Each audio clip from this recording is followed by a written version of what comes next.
नमस्कार प्रियजनों, आप देख रहे हैं इलाहाबाद यूनिवर्सिटी पाठशाला में प्रदीप विश्वकर्मा। आपके परिवार इलाहाबाद यूनिवर्सिटी में आपका हार्दिक स्वागत है। वीडियो पसंद आए तो लाइक करें, सब्सक्राइब करें, मुझे ज़्यादा से ज़्यादा सपोर्ट करें ताकि मुझे पता चले कि हाँ, मेरे वीडियो को लोग पसंद कर रहे हैं। तो चलिए आज के सेशन को हम शुरू करते हैं। आज का सेशन हमारा होगा युक्ति होगा। इस सेशन में हम युक्ति के बारे में बात करेंगे और निरूपाधिक तर्कवाक्य के बारे में बात करेंगे। ठीक है, यानी कि AEIOU जो तर्कवाक्य होते हैं इनके बारे में बात करें। इससे पहले मैं ये आपको अवगत कराना चाहूँगा कि इसके पहले वाला जो वीडियो बना था वो स्किप हो गया था।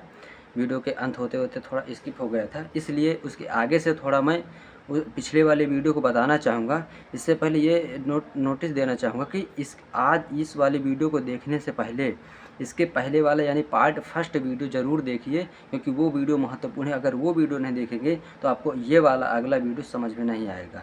इसलिए आप सबसे पहले जा कर के पार्ट फर्स्ट वाला वीडियो जा कर के आप देख लीजिए। तो चलिए हम शुरू करते हैं।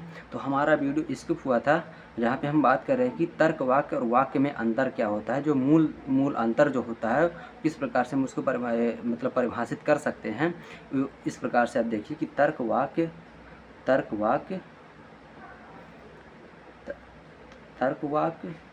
और वाक्य में अंतर हम देख रहे थे।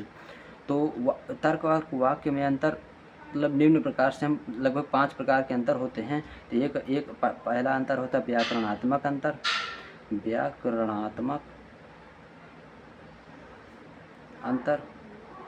अंतर। इसको हम एग्जाम्पल के माध्यम से समझेंगे। जैसे हम कह देते हैं कि उदाहरण में का को खा से प्रेम है, दूसरा का को प्रेम करता है। तो इन दोनों तर्क वाक्यों में इन दोनों वाक्यों में व्याकरण की दृष्टि से तो दो वाक्य हैं। ये दो वाक्य हैं। कौन कौन से? का को खा से प्रेम है, का को प्रेम करता है। व्याकरण की दृष्टि से, क्योंकि का जो है पहला वाक्य का से प्रारंभ होता है, दूसरा वाक्य खा से प्रारंभ होता है। अतः व्याकरण की दृष्टि से दो वाक्य हैं। ठीक है। अब बाकी तर्क वाक्य की दृष्टि से दोनों सेम मतलब दोनों एक ही वाक्य है, क्योंकि इसका निष्कर्ष यदि निकालेंगे तो एक ही निष्कर्ष निकलता है कि इन दोनों में प्रेम संबंध है। अतः तर्क वाक्य के आधार पर एक ही तर्क वाक्य है। बाकी वाक्य के आधार पर इसमें दो वाक्य हैं। दूसरा भाषा के आधार पर हम देखते हैं। भाषा के आधार पर अंतर कैसे देखते हैं? जैसे कह देते हैं कि वर्षा हो रही है।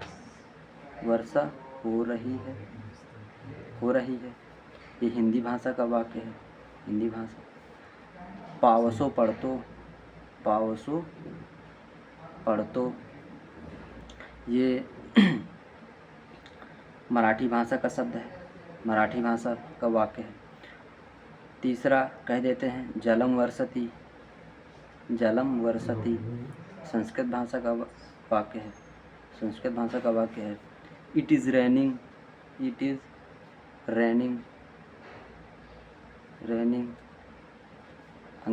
इंग्लिश भाषा का वाक्य है, अंग्रेजी। ठीक। तो इस प्रकार से ये जो है 4 प्रकार के भाषा के आधार पर ये वाक्य हैं। 4 प्रकार के भाषा के आधार ये अलग अलग वाक्य हैं, परंतु इनको तर्क वाक्य के आधार पर देखेंगे तो इनका निष्कर्ष, इनका मेन सेंस सिर्फ यही है कि वर्षा हो रही यानी कि बारिश हो रही है।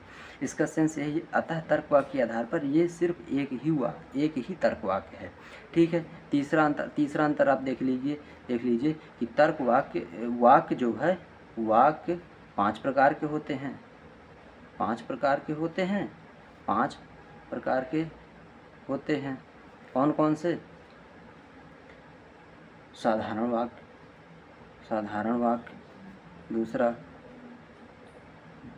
नकारात्मक वाक्य, तीसरा प्रश्नवाचक वाक्य, प्रश्नवाचक वाक्य। चौथा आज्ञासूचक वाक्य, आज्ञासूचक वाक्य। पांचवा विस्मय बोधक वाक्य, विस्मय बोधक वाक्य। ये इस प्रकार से तो वाक्य 5 प्रकार के होते हैं, परंतु तर्क वाक्य केवल और केवल 2 प्रकार के होते हैं। इनका सिर्फ 2 ही प्रकार होते। कौन कौन से? एक तो हो गया स्वीकारात्मक तर्कवाक्य, दूसरा हो गया निषेधात्मक तर्कवाक्य। ये इस प्रकार से ये तर्कवाक्य और तर्कवाक्य में अंतर हो गया। ठीक है, अब हम देखते हैं कि ये एक प्रकार से मूलतः अंतर हो गया। चौथा एक महत्वपूर्ण अंतर ये है कि वाक्य का प्रयोग वर्तमान काल, भूतकाल, भविष्य काल तीनों ही समय में वाक्य का प्रयोग किया जा सकता है, परंतु तर्कवाक्य का प्रयोग केवल और केवल वर्तमान काल में ही होता है, बाकी नहीं होता है। जैसे घटना हो सकती है भूतकाल की, लेकिन उसको वर्तमान से रिलेट करके ही लिखेंगे। जैसे एग्जाम्पल के रूप में आप समझिए, जैसे आप कह देते हैं कि कालिदास विद्वान थे। उदाहरण के रूप में कालिदास विद्वान थे, ये वाक्य हो गया। ठीक है, अब कालिदास दूसरा वाक्य लिखते हैं कि कालिदास ऐसा व्यक्ति है जो विद्वान था, ऐसा व्यक्ति है जो विद्वान था। यहाँ पे है पे जोर दिया गया, यानी कि वर्तमान से रिलेट करके लिखा गया है। इस प्रकार से इनमें वाक्य और तर्क